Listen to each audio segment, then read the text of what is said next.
have been spearheading support to various soccer clubs in the country through the Eliud Owalo Foundation.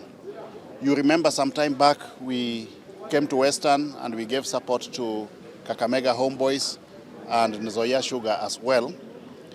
But at that point in time we also had some little support for Vihiga United. So basically we have just come back here to do the same for Vihiga United because we believe that the future of Kenyan soccer lies with the community clubs. I've said many a time before, and I want to repeat, that it does not make sense for the private sector to support institutional soccer clubs or to start institutional soccer clubs. That's a very poor marketing strategy, because the purpose of putting money in football is to do marketing for your goods and services. Yeah?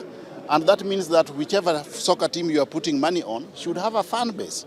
If you want a fan base from a soccer perspective in Kenya, then you go for FC Leopards, you go for Gor Mahia, you go for Shabana FC, and you go for Vihiga United. So I want to appeal to institutional teams or the institutional organizations or the private sector to put money in the community clubs, because that's where the future of Kenyan soccer is. If we do that, you remember in the heydays, in the 80s and 90s, when Kenyan soccer was at an all-time high, the we didn't have institutional clubs. Postal Corporation, Railways, and even Kenya Airways, they used to employ players who are playing for Gor Mahia and FC Leopards. We need to go back there. We need to go back there so that the private sector puts money in community clubs. And that's the only means we can again revitalize. We revitalize Kenyan soccer to get back to where it was before. We cannot run football through donations. We must run soccer as a business.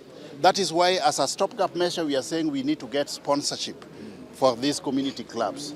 And we are determined, and we have said today that we will get sponsorship for Vihiga United. But in the long run, we must run these clubs as a business, just like any other business where we have got investors.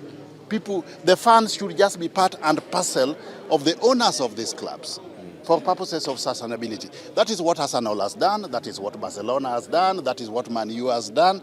So Kenya cannot be an exception.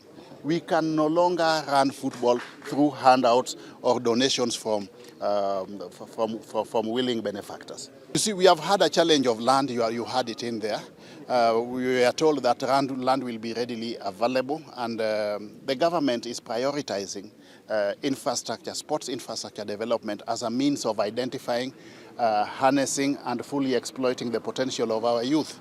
As we speak, we are establishing academies in all the constituencies, to enable us identify talent when it is still raw, nurture it, and make sure that we get the full potential out of our youth. We also have stadiums coming up in other areas. We have got the Buhuru Stadium, that's work in progress, Kadui Stadium, that's work in progress. We will put in money as a government in a stadium in Vihiga as well. And we will do the same also in Busia, as we will do in all other parts of the country. Because the future of Kenyan youth, one of the most feasible ways of exploiting the potential of the youth is sports.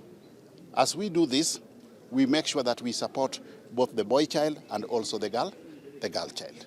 For your information, our Harambee Starlets team, the ladies team, has in the recent past performed better than the male Harambee Stars.